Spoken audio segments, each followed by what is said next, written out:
To use a partial gift card balance on Amazon, you need to follow a few simple steps. First, make sure you have an Amazon account and that your gift card is registered to that account.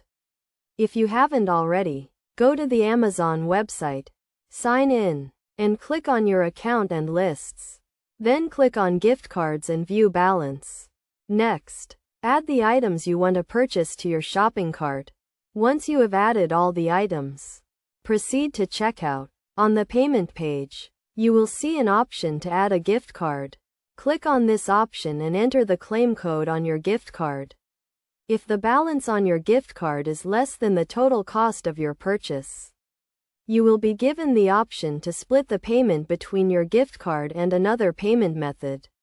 Select this option and choose your preferred payment method, such as a credit or debit card, to cover the remaining amount.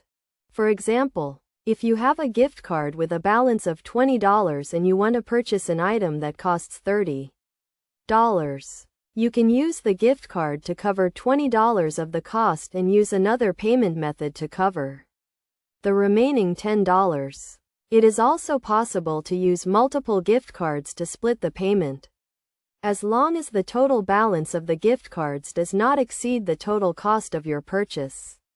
To do this, simply add each gift card to your account and select the option to apply multiple gift cards to your purchase. To avoid any issues with using a partial gift card balance, make sure to check the balance of your gift card before making a purchase and ensure that you have enough funds in your other payment method to cover the remaining amount.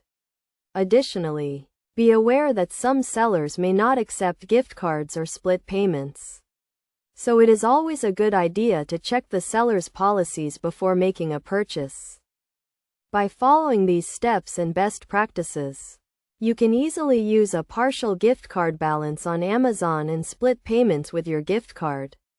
This can be a convenient way to make the most of your gift card balance and purchase the items you want.